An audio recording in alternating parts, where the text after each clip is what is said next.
Hello everyone, स्वागत है आप सभी का यूट्यूब चैनल सॉल्यूशन हब पर। आज हम स्टार्ट करने वाले हैं क्लास 6 कंप्यूटर की जो आपकी एडिशनल बुक है हाइपरलिंक, उसका chapter number 8 control statements. Control statement भी क्यू बेसिक का ही एक पार्ट है, क्यू बेसिक जो हमने 7 चैप्टर पढ़ा था। और आपको बता दूं, अगर आपने 7 चैप्टर अभी पिछले 7 चैप्टर नहीं देखे हैं इस बुक के, तो डिस्क्रिप्शन में एक लिंक प्रोवाइड किया गया है, उस लिंक पर क्लिक कर लीजिएगा ताकि आपको वो सभी वीडियोस देखने को मिल जाएं।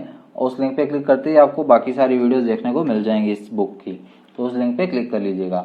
चलिए चैप्टर स्टार्ट करते हैं। While executing programs sometimes it becomes essential to change the order of execution of some statements or to repeat a particular set of statements subjected to given condition।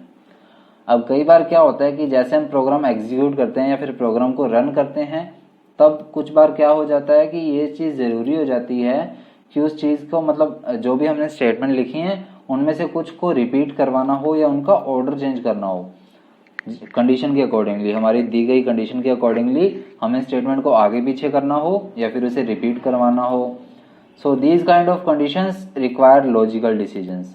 तो जब इस तरह की कंडीशन आ जाती है, जब हमें रिपीट करवाना पड़े या फिर ऑर्डर इसका चेंज करना पड़े, आगे पीछे करना पड़े, तो इस तरह की कंडीशंस में लॉजिकल डिसीजन जरूरी होते हैं। So the statements that help to control the flow of a program are known as control statement.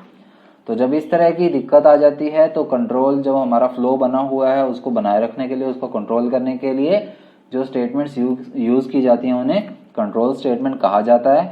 There are various control statements in QBasic like if then, go to, if then else etcetera for performing conditional checks and repetitive actions.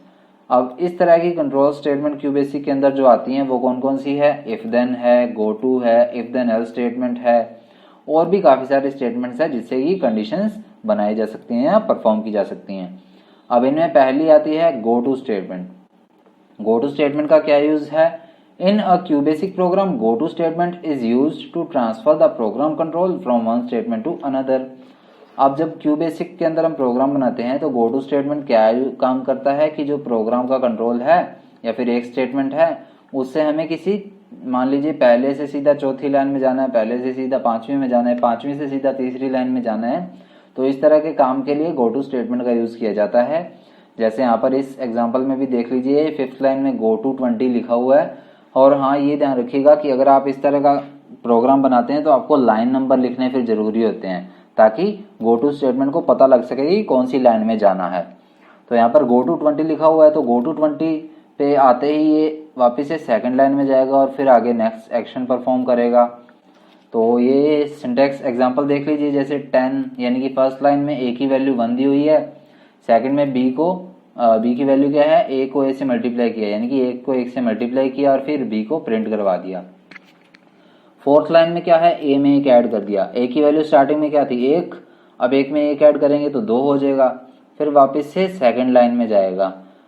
अब ए की value हमने 2 ली थी तो 2 गुना 2 4, अब यहाँ पर 4 print करवाएगा। जैसे देखिए 1 के बाद 4, फिर 3 इंटू 3 9, फिर 4 इंटू 4 16। इस तरह से ये क्या है, एंड पर नहीं पहुंचेगा, मतलब लगातार चलता रहेगा। तो ये स्टेटमेंट भी पढ़ लीजिए। While executing this program, control will shift back to line number 20 each time it executes line number 50. The program will never stop. It is called infinite loop. तो इसका क्या मीनिंग है कि जितनी बार भी आप इस प्रोग्राम को रन करेंगे तो ये जो कंट्रोल है वो हर एक बार क्या है, 20th लाइन नंबर में जाएगा, और बार बार जितनी बार भी 50 नंबर लाइन पर आएगा उतनी बार ये गो टू 20 का यूज करके वापस 20th लाइन नंबर में चला जाएगा, जिससे कि क्या है, ये लूप जो है कभी खत्म नहीं होगा, नेवर स्टॉपिंग है। इसको बोलते हैं इनफाइनाइट लूप। और इस तरह के एग्जाम्पल होते हैं। तो ये देख लीजिए फर्स्ट एग्जाम्पल जो दिया हुआ है, सेकंड भी सिमिलर है बट फर्स्ट वाला ज़्यादा अच्छा है, इसलिए मैं फर्स्ट का आपको प्रैक्टिकल करके दिखाता हूँ। तो ये गो टू स्टेटमेंट का मैंने प्रैक्टिकल लिख रखा है। क्यू बेसिक ओपन कर लेते हैं हम, और ये जो प्रोग्राम है मैंने कॉपी कर लिया यहाँ से, जैसे कि आपकी बुक में दिया हुआ है एज इट इज़, इसे यहाँ पर पेस्ट कर दिया और फिर इसे F5 फंक्शन की के थ्रू रन किया। अब यहाँ पर देख लीजिए ये रेगुलरली क्या है, इनफाइनाइट टाइम चलता ही जा रहा है, रुक ही नहीं रहा। जैसे कि हमने बुक में देखा था ये इनफाइनाइट टाइम चलता जाएगा, तो नेवर स्टॉपिंग लूप है ये। गो टू स्टेटमेंट जो हमने यूज किया उसके थ्रू ये लूप किया है हमने। इस तरह के लूप क्या है, एंटर की दबाने से क्लोज नहीं होते हैं, तो इसे क्रॉस दबाकर ही क्लोज कर सकते हैं हम। अब नेक्स्ट यहाँ पे एग्जांपल दिया हुआ है, in our daily life we make decision and take actions accordingly. तो यहाँ पर ये उसका एग्जांपल दिया हुआ है कि मतलब कंडीशन है उसके अकॉर्डिंगली क्या प्लान ऑफ एक्शन होना चाहिए।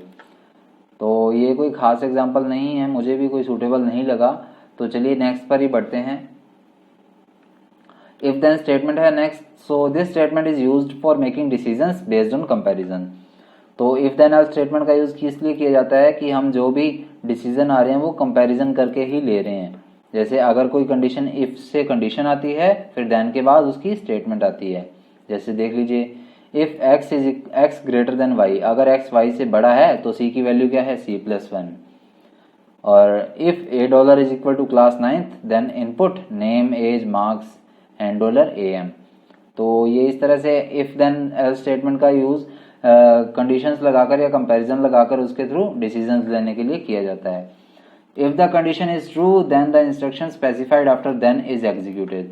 अब मान लीजिए कि ये जो कंडीशन दी हुई है if x is greater than y, तो क्या है, ये कंडीशन ट्रू हो जाएगी, और अगर ये कंडीशन ट्रू है तो देन के बाद वाली जो स्टेटमेंट दी हुई है वो एग्जीक्यूट होगी, वो रन होगी। If the condition is false the control shifts to the next statement. और अगर ये x ग्रेटर देन y नहीं होता है, रेगुलरली प्रूव ट्रू नहीं आता है, फॉल्स हो जाता है, तो फिर क्या है, नेक्स्ट स्टेटमेंट पर चला जाएगा, यानी कि अगली लाइन पर चला जाएगा। तो ये एग्जाम्पल दिया हुआ है और हर एक लाइन के बाद उसका मीन बताया हुआ है कि क्या होगा। जैसे if x greater than y then c is equal to c+1, तो मतलब if it means that if x is greater than y then 1 is added to the value of c। यदि x जो है वो y से बड़ा हो जाता है तो क्या है, c में एक वैल्यू ऐड कर दी जाएगी। फिर सेकंड लाइन दी हुई है, सेकंड स्टेटमेंट उसके नेक्स्ट लाइन में उसको समझाया गया है। फिर थर्ड लाइन दी हुई है, फिर थर्ड लाइन के बाद भी उसको समझाया गया, और फिर फोर्थ लाइन के बाद भी उसको समझाया गया है। तो इस तरह से हम इसको आसानी से इफ देन एल्स का यूज कर सकते हैं। तो आगे वाले जो प्रोग्राम्स आएंगे उनमें आपको इसका प्रैक्टिकल भी करके दिखाऊंगा।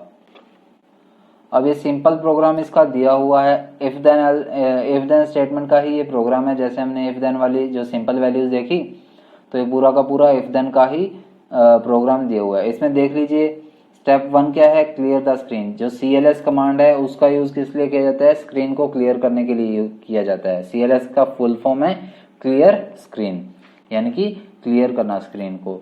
सेकेंड लाइन क्या है, input enter 2 numbers N1 N2। तो सेकंड क्या है, 2 नंबर एंटर किए जाएंगे। फिर थर्ड लाइन क्या है, if N1 greater than N2 then print greater number is N1। अब यहाँ पर क्या है, check whether the first number is greater than the second, यानी कि पहले यहाँ पर चेक करेगा कि जो पहली वैल्यू है वो सेकंड से बड़ी है या नहीं, और अगर if yes then print the first number as the greater number. और अगर ये जो फर्स्ट वैल्यू है ये बड़ी होती है तो यहाँ पर क्या प्रिंट करवाएगा, ग्रेटर नंबर इज 1। फिर फोर्थ स्टेप में वही बात है, अगर सेकंड वैल्यू बड़ी है तो क्या प्रिंट करवाएगा, ग्रेटर नंबर इज N2। और अगर दोनों वैल्यूज बराबर हैं तो क्या प्रिंट करवाएगा, बोथ नंबर्स आर इक्वल। तो ये 5 स्टेप ऐसे दिए हैं। और एंड का क्या यूज है, एंड द प्रोग्राम, यानी कि वहां पर प्रोग्राम को एंड कर देता है। तो ये वाला एग्जांपल आपको करके दिखा देता हूं मैं।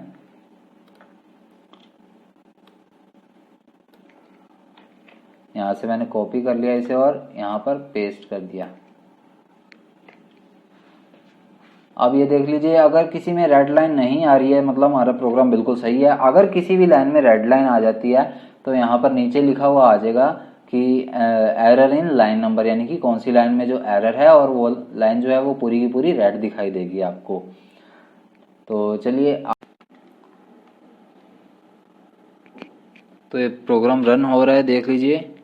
और यहाँ पर 2 वैल्यूज एंटर करनी है, तो मैं 2 वैल्यूज यहाँ पर एंटर कर लेता हूँ अब। तो फर्स्ट वैल्यू मैंने एंटर की है 4 और सेकंड की है 88। सॉरी, एक वैल्यू लिखी गई है तो कॉमा लगाना होता है यहाँ पर। सॉरी, पॉइंट लग गया है, पॉइंट भी नहीं लगाना है। तो इसे हम दोबारा रन कर लेते हैं। तो मैं इसको दोबारा एग्जीक्यूट कर रहा हूँ, देख लीजिए। अब 2 वैल्यूज एंटर कर रहा हूँ यहाँ पर मैं 4 और कॉमा लगाकर मैंने एंटर की है 55। तो ग्रेटर नंबर आ गया यहाँ पर हमारे सामने 55। तो इस तरह से प्रोग्राम वर्क करता है। ग्रेटर नंबर जो है, अब बोथ नंबर वाला भी देख लेते हैं, दोनों वैल्यूज बराबर होंगी तो किस तरह आएगा। तो मैं दो वैल्यूज एंटर कर रहा हूँ 44 और 44, दोनों बराबर हैं तो हमारा आंसर आ रहा है बोथ नंबर्स आर इक्वल, मतलब दोनों वैल्यूज जो हैं वो इक्वल हैं, एक साथ हैं, बराबर हैं। तो चलिए नेक्स्ट पर बढ़ते हैं अब। सो नेक्स्ट प्रोग्राम दिया हुआ है, write a program to find the sum of और डिफरेंस ऑफ टू नंबर, यानी कि एडिशन या डिफरेंस जो है वो दो नंबर्स का किस तरह से चेक किया जाता है। तो इसमें फर्स्ट लाइन में स्क्रीन क्लियर की जाएगी, फिर उसके बाद दो वैल्यूज एंटर होंगी सेकंड लाइन में ए और बी, और फिर थर्ड लाइन में चेक करेगा कि मतलब एंटर वन यानी कि एक दबाएंगे तो एडिशन करेगा और दो दबाएंगे तो सब्ट्रैक्शन यानी कि माइनस करेगा। और फोर्थ और फिफ्थ लाइन में देख लीजिए क्या दिया हुआ है यहाँ पर, मतलब वन एंटर करेंगे तो ऐड कर देगा इफ देन से, और सेकंड टू ऐड करेंगे तो सब्ट्रैक्ट कर देगा, माइनस कर देगा, और फिर उसे प्रिंट करवा देगा सी के थ्रू। फिर हमसे पूछेगा do you want to exit, अगर आप एग्जिट करना चाहते हैं तो वाई दबाइए, और अगर नहीं तो नो दबा दीजिए, एन दबा दीजिए। एन से क्या है, गो टू 20 में वापस चला जाएगा और फिर से वही प्रोसेस चालू कर देगा, दोबारा से वो स्टेटमेंट चालू हो जाएंगी। तो ये प्रोग्राम देख लीजिए, यहाँ पर मैंने पूरा प्रोग्राम लिखा हुआ है। अब इसे कॉपी कर लिया मैंने और क्यूबेसी के अंदर इसे पेस्ट कर दिया, और उसके बाद पेस्ट करने के बाद मैं रन कर रहा हूँ इसे। तो यहाँ पर दो नंबर्स एंटर करने हैं, मैं दो वैल्यूज ऐड कर रहा हूँ यहाँ पर 77 और 88। अब इन दोनों का एंटर वन फॉर एडिशन और टू फॉर सब्ट्रैक्शन वेट कर रहा है हमारे लिए इनपुट स्टेटमेंट के थ्रू कि अगर हम वन दबाएंगे तो ऐड करेगा और दो दबाएंगे तो सब्ट्रैक्ट करेगा यानी कि माइनस करेगा। तो यहाँ पर मैं वैल्यू एंटर कर देता हूँ यहाँ पर 1, और उसके बाद एंटर की प्रेस करते हैं।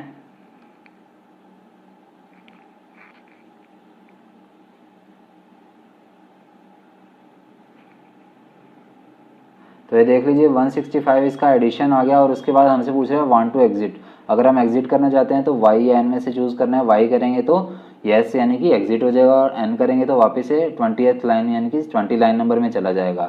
तो यहाँ पर मैंने वाई लिख दिया तो यहाँ पर एग्जिट हो गए हम। इस तरह से काम करते हैं। अब नेक्स्ट आता है इफ़ देन एल्स स्टेटमेंट। तो इफ़ देन एल्स स्टेटमेंट भी जो है इफ़ देन की ही तरह थी, ये जो स्टेप्स दिए हुए हैं ये इस ऊपर वाले प्रोग्राम के ही स्टेप्स हैं, स्क्रीनशॉट ले लीजिए और पढ़ लीजिएगा। इसमें सारे स्टेप दिए हुए हैं, 9 लाइन्स के 9 लाइन्स के 9 स्टेप दिए हुए हैं यहाँ पर।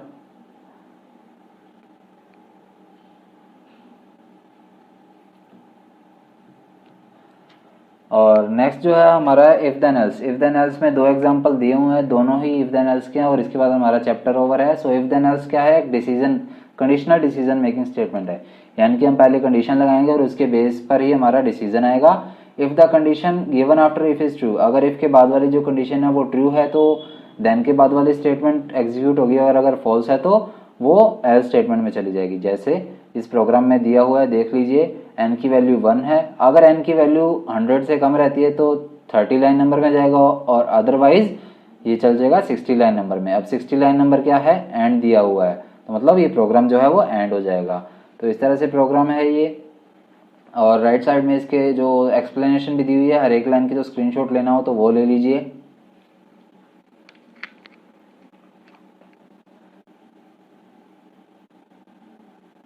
ये इसकी एक्सप्लेनेशन है 6 की 6 लाइनों की, 6 लाइन नंबर भी दिए हैं। और ये इसका सेकंड प्रैक्टिकल है, सेकंड का भी आप जैसे देख लीजिए, इसमें इफ देन एल्स का दिया हुआ है दो, और इसकी एक्सप्लेनेशन भी दी हुई है। तो फर्स्ट का भी आप स्क्रीनशॉट ले लीजिए और सेकंड का भी ले लीजिए, इसके बाद हमारा चैप्टर खत्म हो जाएगा। तो फर्स्ट का प्रैक्टिकल देखते हैं अब इफ देन एल्स का।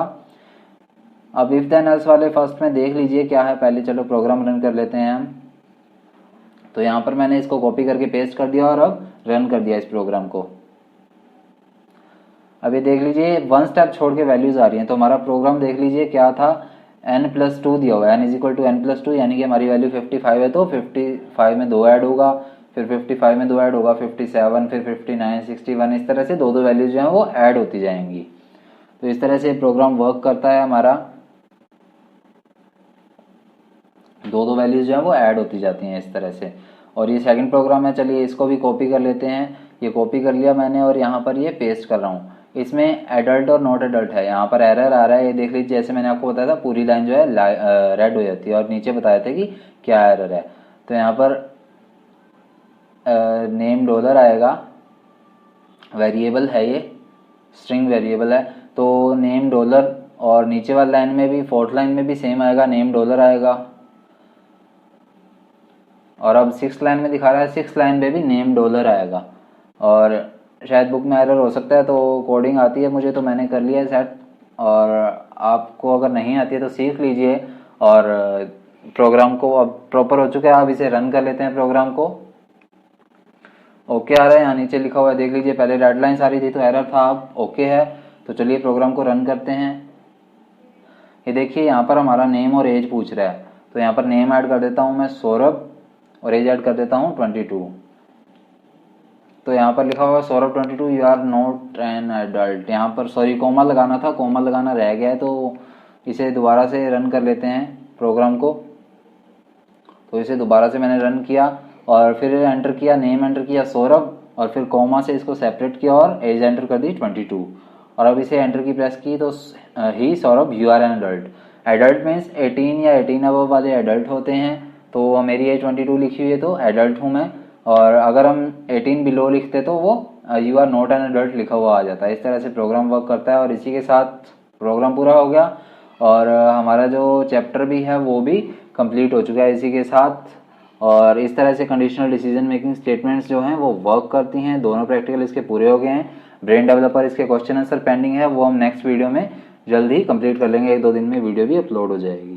तो चैनल के साथ बने रहिए और डिस्क्रिप्शन में लिंक दिया हुआ है वो भी चेक कर लीजिएगा। Thank you.